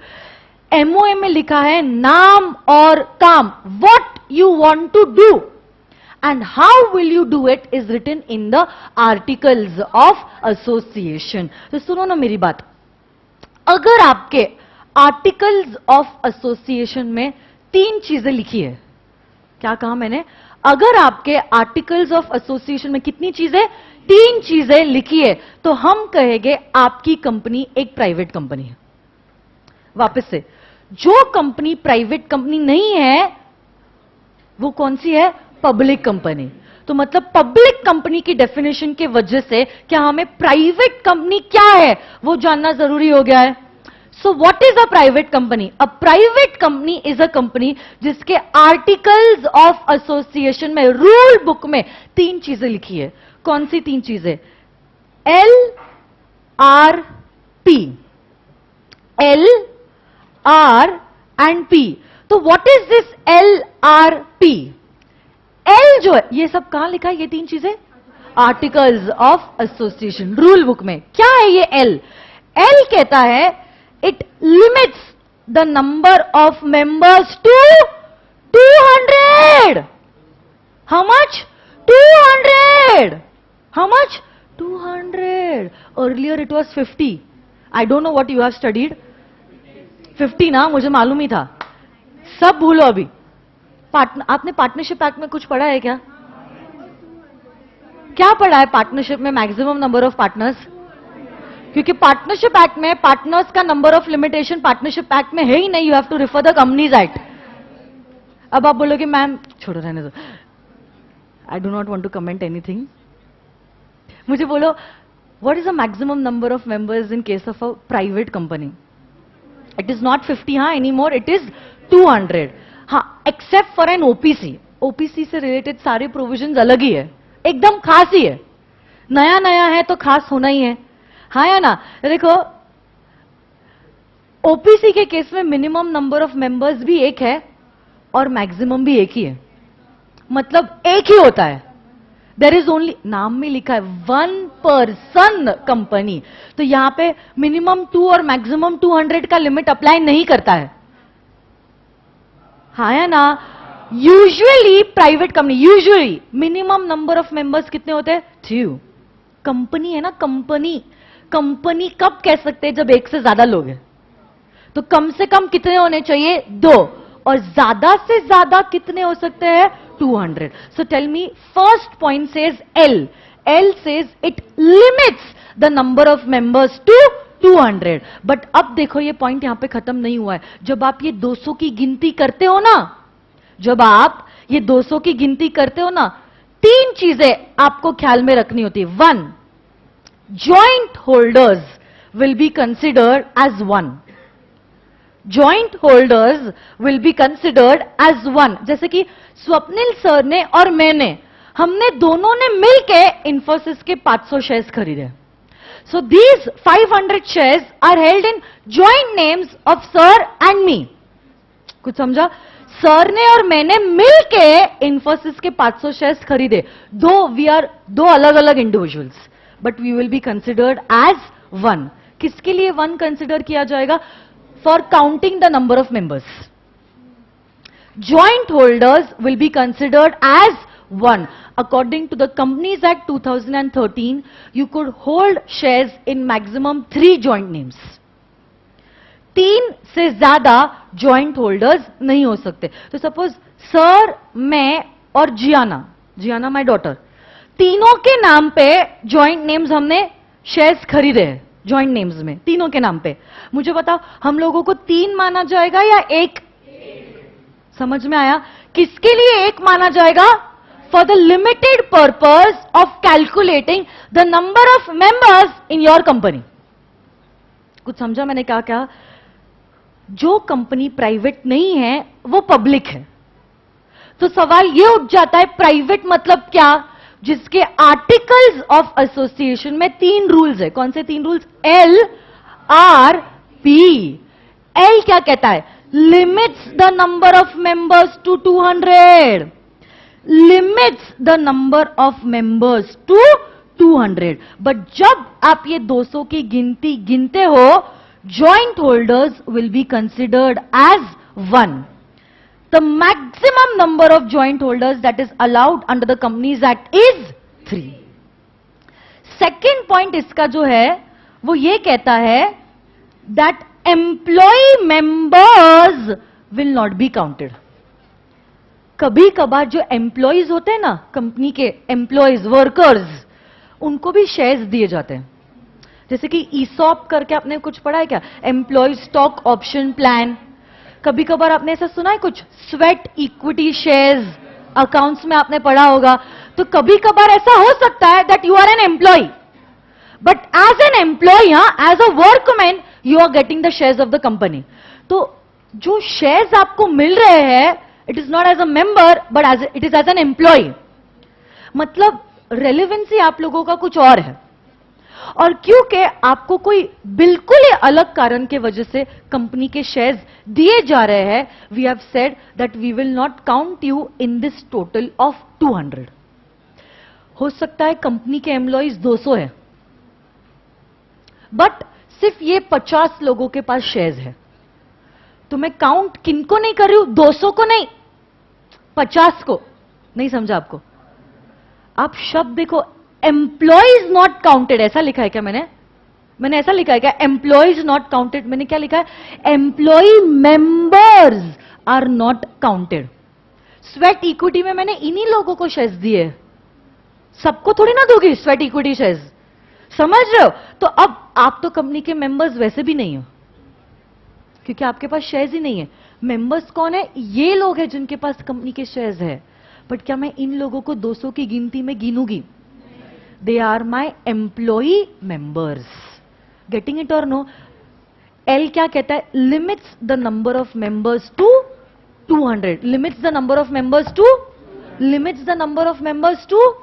बट जब आप 200 की गिनती कर रहे हो, joint holders will be considered as, plus employee members will not be counted. और तीसरा पॉइंट है, ex employee members are also not counted. Say for example इन सबको मैंने शेयर्स दिए थे जब ये एम्प्लॉयज थे। अब ये लोग जो है, इन्होंने मेरा जॉब छोड़ दिया, मेरी कंपनी छोड़ दी, मतलब अब वो एक्स एम्प्लॉयज हो गए ना। एक्स मतलब समझता है ना, पास्ट। फॉर्मर एम्प्लॉयज थे वो, समझ में आ रहा है या नहीं? बट देखो, जब उनको शेयर्स दिए थे तब तो दिए थे in the capacity of an employee ना, समझ में आ रहा है नहीं? आज वो एम्प्लॉय भले ही नहीं रहे, बट जब शेयर्स दिए थे तब तो एम्प्लॉय थे, इसीलिए दिए थे। तो अभी भी हम इन लोगों को काउंट नहीं करेंगे। कुछ समझ में आया मैंने क्या कहा? एक्स एम्प्लॉयज मतलब समझता है फॉर्मर एम्प्लॉयज, इनको शेयर्स तब दिए गए थे जब वो एम्प्लॉय थे, आज उन्होंने कंपनी छोड़ दी है तो वो बन गए एक्स एम्प्लॉयज, बट इनको भी काउंट नहीं करेंगे। तो पहला मुझे बताओ, LRP, एल क्या कहता है? बोलो। Limits the number of members to, but joint holders will be considered as, क्या एम्प्लॉय मेंबर्स को गिनेगे? एक्स एम्प्लॉय मेंबर्स को गिनेगे। ये 200 का लिमिट क्या ओपीसी के केस में एप्लीकेबल है? ओपीसी के केस में minimum number of member, maximum. Very good. R क्या कहता है? आर कहता है it restricts the transfer of its shares. शब्द देखो, it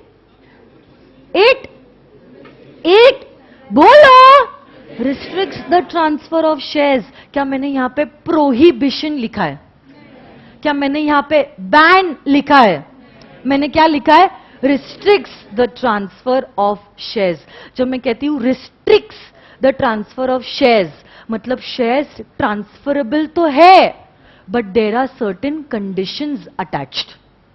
my shares are transferable, but there are certain conditions. They are not freely transferable. They are transferable, but कुछ terms and conditions को comply करके। नहीं समझा मैंने क्या कहा? वापस से मैं पूछना चाहती हूं, प्राइवेट कंपनी के शेयर्स क्या ट्रांसफर किए जा सकते हैं? हाँ या ना? हाँ। बट क्या वो फ्रीली ट्रांसफरेबल है? ना। बट क्या वो ट्रांसफरेबल है with certain restrictions? Complying certain terms and conditions. क्या मैं ट्रांसफर कर सकती हूं? हाँ। जैसे कि मैं आपको बताती हूं, वेरी कॉमन रिस्ट्रिक्शन जो 99% कंपनीज डालती है वो ये, सपोज हमारी प्राइवेट कंपनी है, हाँ, मेरी प्राइवेट कंपनी, उन सबके मेंबर्स आप हो, मतलब इट्स आर प्राइवेट अफेयर। ये बात आप समझो, we do not want to share our interest with anyone else. Private company हमारी, it's not a public affair, मतलब हमारा एक दूसरे से बहुत लेना देना है, बहुत गहरा संबंध है, और we consider ourself as a family.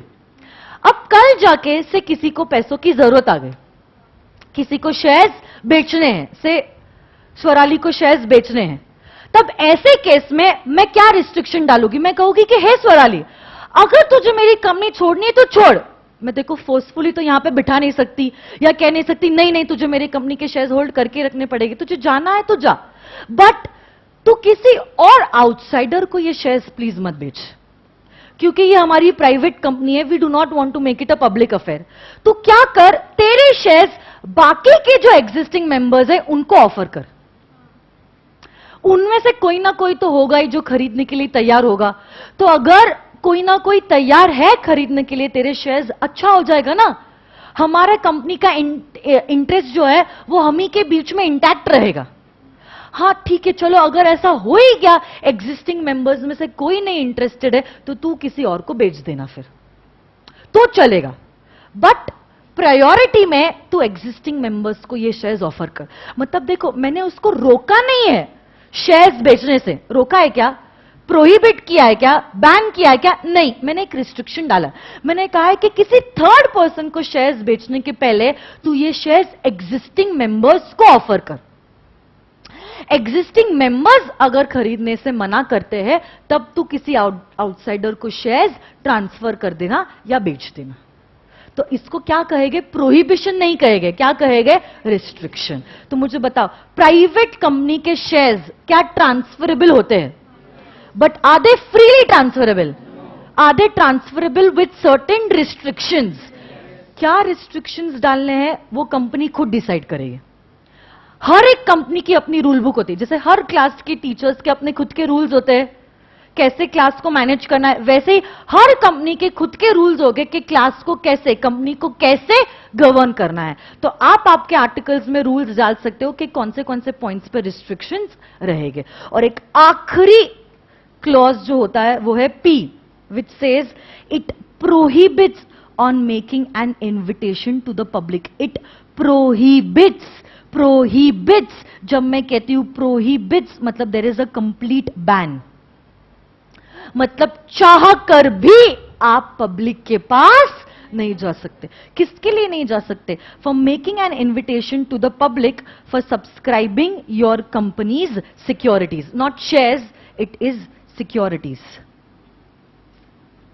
Shares और सिक्योरिटीज में मैम क्या कुछ फर्क होता है, क्या फर्क होता है, कौन सा ब्रॉड टर्म है, कौन सा नैरो टर्म है।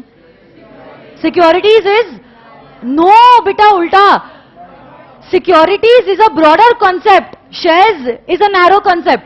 Securities will include shares, debentures, bonds, call option, put option, futures, yes, very good. All this will be included in the broader term and that is securities. Shares, जैसे super set और subset होता है ना, maths में पढ़ा है ना, super set is securities, जिसका एक छोटा सा हिस्सा शेयर्स है। तो शेयर्स, डिबेंचर्स या बॉन्ड्स के रूप में अगर आपको पैसे कलेक्ट करने हैं, आप किसके पास नहीं जा सकते, पब्लिक के पास नहीं जा सकते। किसके पास नहीं जा सकते, but can you have a private issue of your securities, ये ऑफ कोर्स यस। अगर प्राइवेट इशू नहीं होगा तो मैं पैसे लाऊंगी कहां से, आप मेरी मदद नहीं करोगे तो कौन करेगा ना, वैसी वो बात हो गई। तो आप प्रोहिबिटेड हो to go to the public, but you can always have a private issue of your securities. Private मतलब किसके किसके पास, सुनो मेरी बात, एक, you can go to your existing members.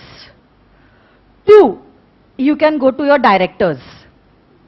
And 3, you can go to your directors ka relatives. 1, you can go to your members. 2, you can go to your directors. And 3, you can go to your directors का relative. आप किसके पास नहीं जा सकते, public के पास, but क्या आप private issue कर सकते हो।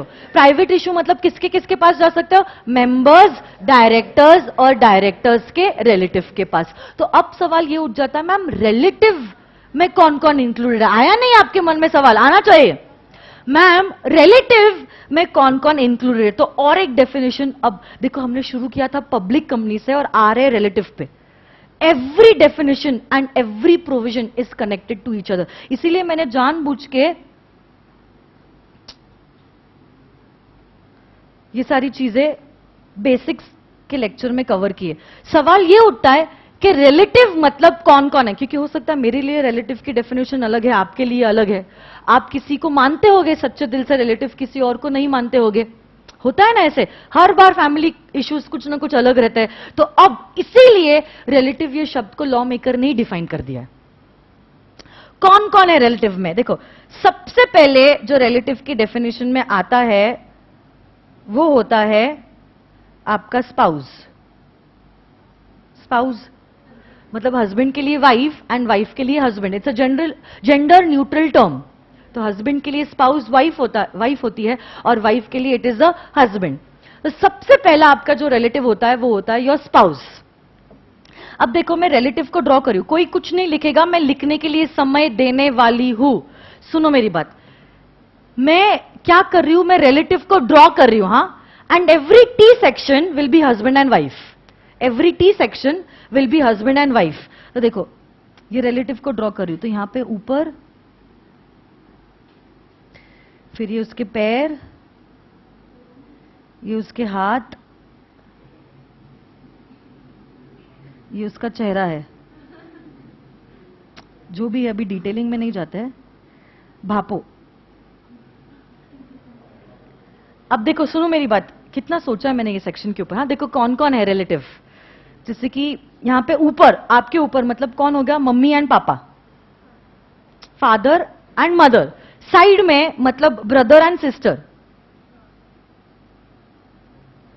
नीचे मतलब अब आपकी डॉटर भी हो सकती है या आपका सन भी हो सकता है।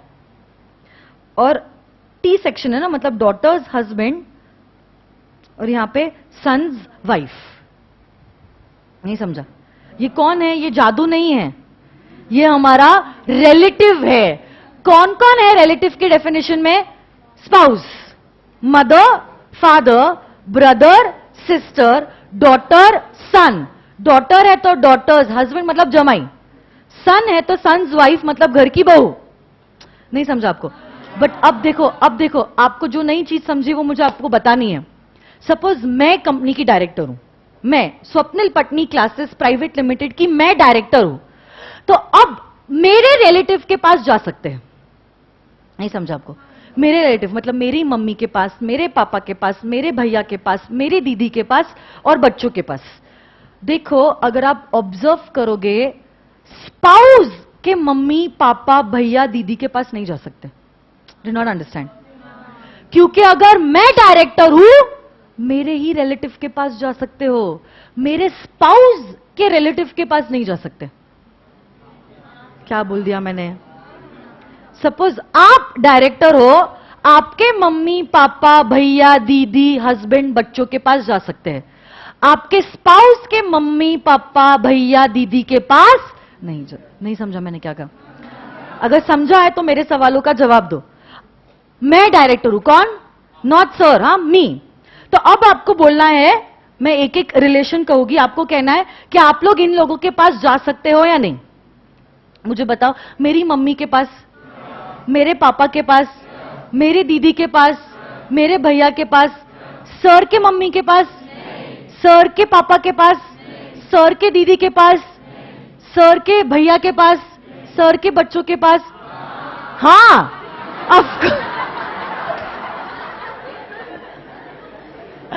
मतलब आप कहना क्या चाहते हो? कितने वाहियात हो आप लोग। मतलब सर के बच्चे अलग, मेरे बच्चे अलग, हमारे अलग।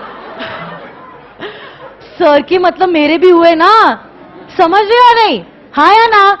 यस और नो? तो देखो किनके, ये रिलेटिव की डेफिनेशन मैंने क्यों पढ़ाई, आपको समझ में आ रहा है? क्योंकि प्राइवेट कंपनी क्या पब्लिक के पास जा सकती है? तो किसके पास जा सकती है? मेंबर्स, डायरेक्टर और डायरेक्टर्स के रिलेटिव के पास। और रिलेटिव क्या है उसके लिए ये डेफिनेशन पे आई हूं।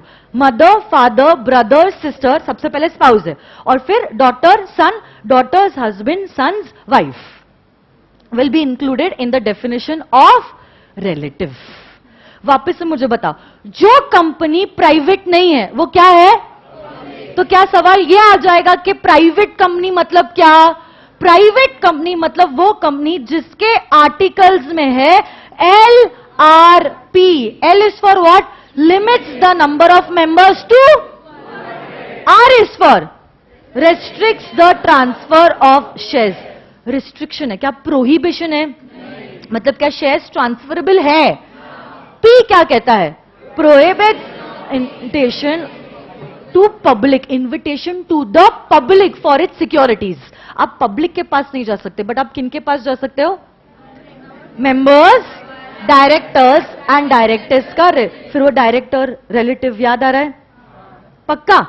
सुनो ना मेरी बात, अगर आप देखोगे, मैंने जानबूझ के LRP कहा है क्योंकि ये L, R और P ये तीनों भी शब्द इंटरचेंजेबल नहीं है। इंटरचेंजेबल नहीं है, मतलब समझता है क्या आपको? मतलब देखो, देखो मैं उल्टा कह रही हूं। सपोज मैंने यहां पे लिखा होता प्रोहिबिशन, सपोज, ऐसा नहीं है, सपोज मैंने यहां पे लिखा होता prohibition on the right of transfer, और यहां पे लिखा होता मैंने restriction on making an invitation to the public. इसका मतलब यह हो जाता कि आप चाहकर भी शेयर्स को ट्रांसफर नहीं कर सकते, जो गलत है, गलत है ना? और यहां पे इसका मतलब यह हो जाता कि आप पब्लिक के पास तो मैम जा सकते हो, बट कुछ टर्म्स एंड कंडीशंस फॉलो करते हुए। मतलब अगर आप ऑब्जर्व करोगे, देखो मैंने आपको कहा ना, कानून की दुनिया अपनी दुनिया है। A+B=C, मतलब कहानी खत्म। आप यहां पे प्रोहिबिशन नहीं लिख सकते और यहां पे रिस्ट्रिक्शन नहीं लिख सकते बेटा।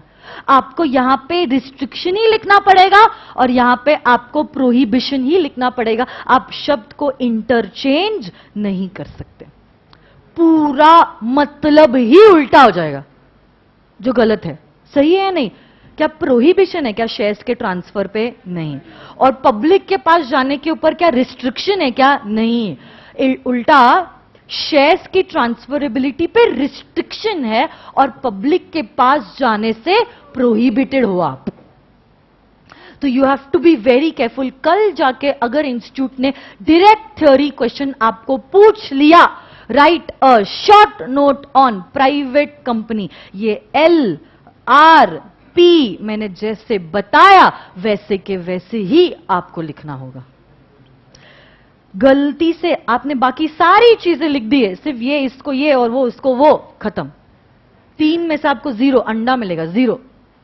सच में 1 मार्क भी नहीं देगा वो, ऐसा भी नहीं देगा लिमिटेशन का, 0 दे देगा डायरेक्टली वो आपको। मतलब वो यही समझेगा कि आपके कॉन्सेप्ट्स में ही आप फेल हो, तो आगे तो सवाल ही नहीं आया। तो you have to be very careful on every word that you are writing in this paper. Getting it or no? Sure?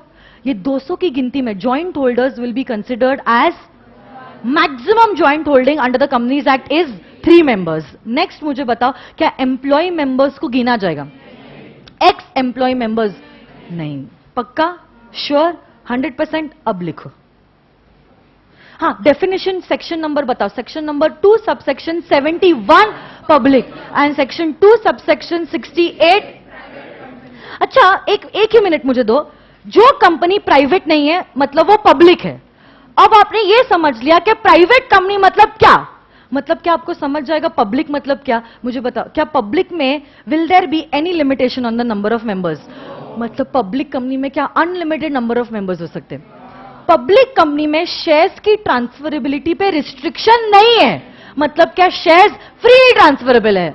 और पब्लिक कंपनी में पब्लिक के पास जाने के लिए प्रोहिबिशन नहीं है। मतलब क्या पब्लिक कंपनी पब्लिक के पास जा सकती है, क्योंकि जो प्राइवेट नहीं है वो पब्लिक आ गई ना। हाँ या ना? ये लिख लो आप। उसके बाद I want to discuss difference between private and company, फिर खत्म।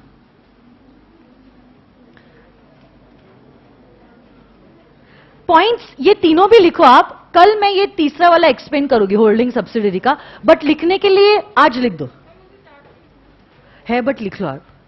चार्ट बुक में ये सब मैं बताने वाली हूं, बट लिख लो, क्योंकि चार्ट बुक अभी तक दी नहीं है ना, तो मुझे यहां पे डिटेलिंग में आपको लिखवाना है। इसलिए 2-3 सेशंस जब तक आपको ये बुक्स नहीं आती तब तक आप हर कोई चीज लिखो, बाद में आप चार्ट बुक में ही लिखते जाना, तो डबल काम नहीं होएगा।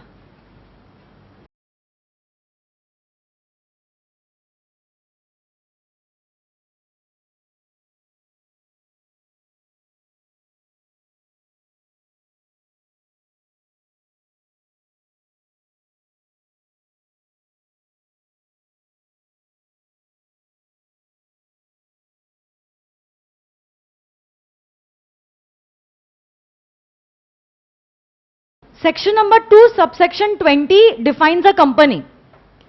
Section 2, subsection 71 defines a public company. Section 2, subsection 68 defines a private company.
देखो आप सिर्फ डायरेक्टर के रिलेटिव्स के पास जा सकते हो, हाँ, आप मेंबर्स के रिलेटिव के पास नहीं जा सकते।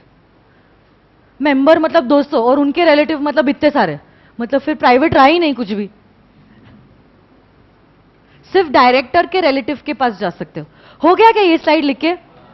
लास्ट टाइम बताओ पब्लिक कंपनी की सेक्शन नंबर कौन सी है? सेक्शन नंबर 2 सबसेक्शन 71, और प्राइवेट कंपनी सेक्शन 2 सबसेक्शन 68। यहां पे मैं कुछ चीजें लिखती हूं, वो भी आप लिख लो। जॉइंट होल्डर्स काउंटेड एज 1, यहां पे लिख लो maximum joint holding allowed is 3।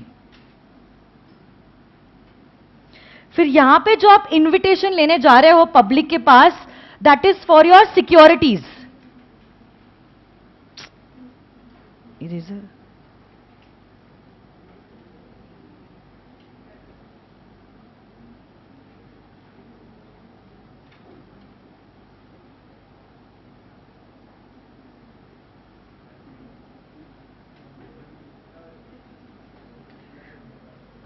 securities will include everything, huh?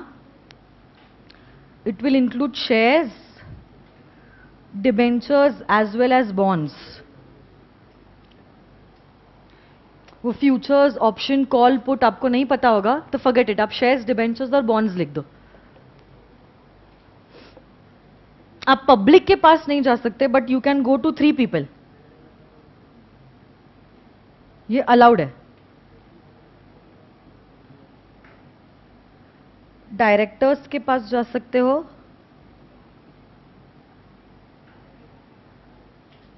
Directors के रिलेटिव के पास जा सकते हो,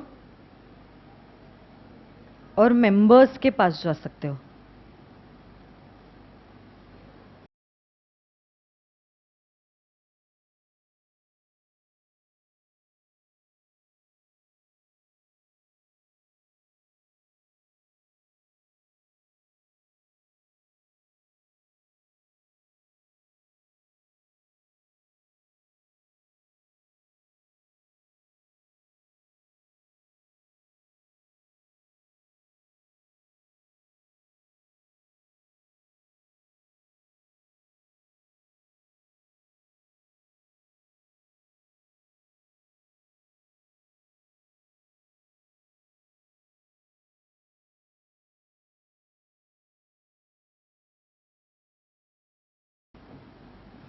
ये एम्प्लॉई मेंबर्स है, सिर्फ एम्प्लॉयज नहीं है, ये भी एक्स एम्प्लॉई मेंबर्स है।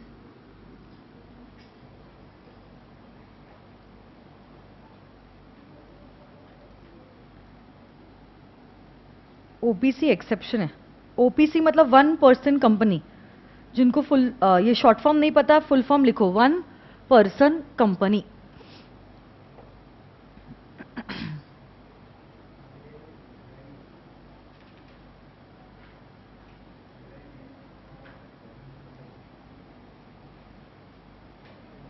इतना हो गया क्या लिख के?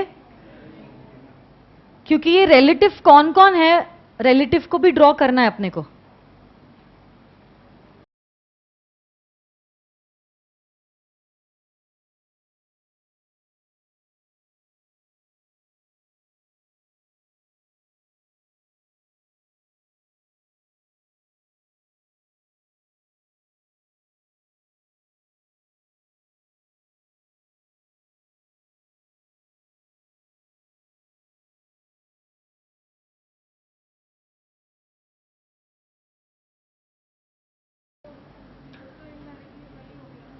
देखो ये कह रही है, सुनो ना मेरी बात, इसका डाउट क्या है, शायद आपका भी डाउट हो सकता है। कह रहे कि मैम अगर सपोज मेंबर्स में से कोई भी शेयर्स लेने के लिए तैयार नहीं है तो आप किसी और को बेच रहे हो, मतलब आप पब्लिक के पास जा रहे हो।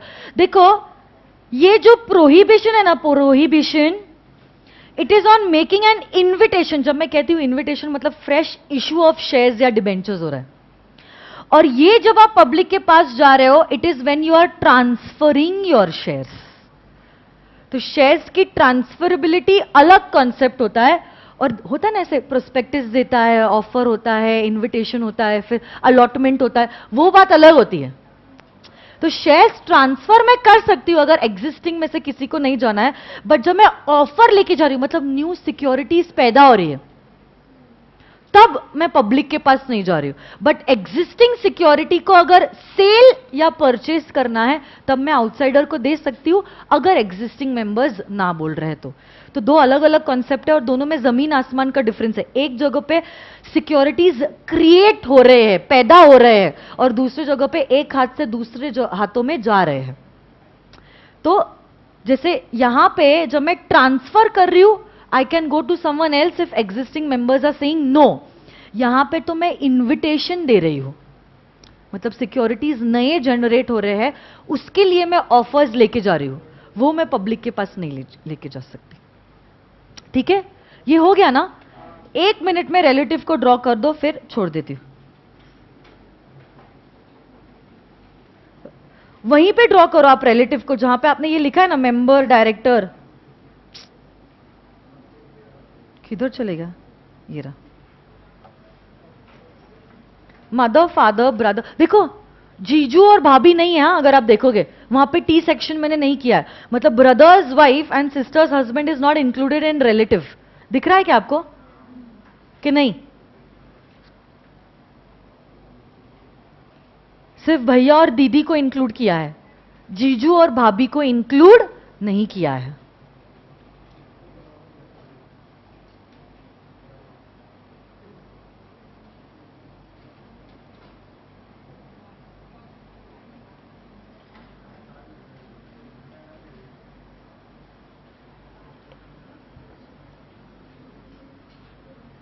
जब लिख रहे हो सोच के लिखो, समझा है नहीं समझा है, क्या नहीं समझा है, क्या डाउट है, आ रहा है नहीं आ रहा है।